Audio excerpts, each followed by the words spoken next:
Graça e paz de nosso Senhor Jesus. Hoje eu quero meditar com vocês sobre as bem-aventuranças. Em Mateus capítulo 5, o famoso Sermão da Montanha, dos capítulos 5 ao 7, Jesus ensina às multidões, aos seus discípulos, a cada um sobre vários temas relacionados ao reino de Deus. E no capítulo 5, logo no início, ele fala 8 bem-aventuranças. Você sabia que eram 8? Você sabe quais são as bem-aventuranças? É com esse intuito que eu quero trazer aqui, para nós entendermos um pouco a profundidade dos ensinos de Jesus. Primeiramente, a palavra bem-aventurança, ela significa feliz ou felizes, que no grego significa makarios, significa abençoado ou digno de alegria. No hebraico é ashrei, que aparece em Salmos 1:1. Bem-aventurado o homem que não anda no conselho dos ímpios, bem-aventurado.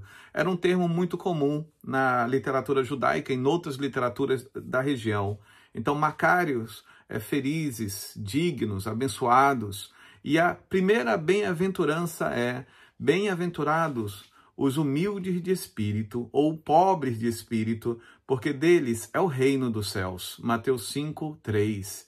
Então, as bem-aventuranças ecoam a tradição profética, que você pode ver isso em Isaías capítulo 61, de 1 a 2, mostrando que Deus se inclina para os oprimidos, para os que necessitam de apoio, de ajuda.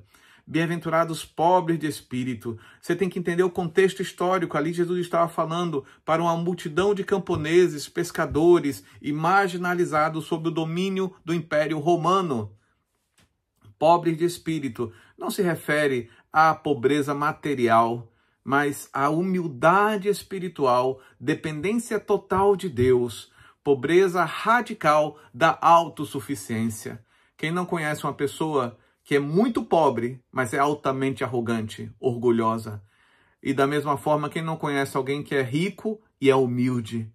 A pobreza não está relacionada somente aos bens, mas à condição mental de ser humilde ou orgulhoso. E principalmente em relação a Deus. Quantas pessoas só procuram a Deus depois de esgotarem todas as outras possibilidades, aí dizem: agora eu vou para Deus porque eu já tentei de tudo.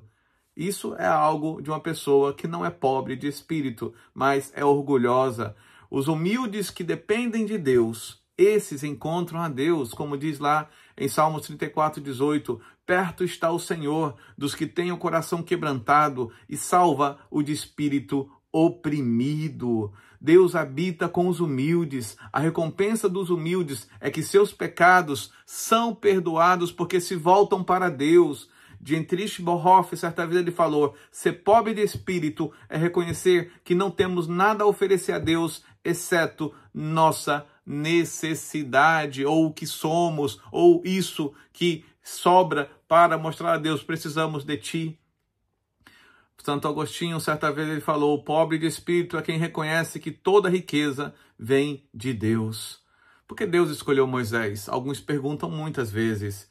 E a resposta é clara: porque ele era o mais humilde. Você vai ver isso em Números capítulo 12, verso 3. A humildade nos leva à grandeza, a humildade nos leva à presença do Senhor. Isaías 66:2 diz: para onde olharei? Para o humilde e contrito de espírito e que treme diante da minha palavra. Então, é muito importante nós entendermos que humilde de espírito, pobre de espírito, é alguém que quer estar perto do Senhor, que precisa, que reconhece que não é autossuficiente. Você é humilde de espírito? Jesus poderia olhar para você e dizer: bem-aventurado você, porque você é uma pessoa que reconhece que precisa de Deus. Se assim é a sua vida, louve ao Senhor. Pregue a palavra, convide alguém para estar junto ouvindo a palavra, compartilhe esse vídeo com alguém, porque você vai alcançar pessoas, não só muitas vezes no local comum que é a igreja ou na célula, mas também fora desse contexto, porque há pessoas que precisam de mais tempo para serem tocadas e aceitarem ao Senhor Jesus.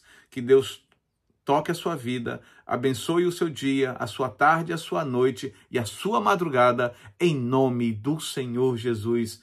Bem-aventurado os humildes de espíritos, os que precisam do Senhor. Que Deus te abençoe.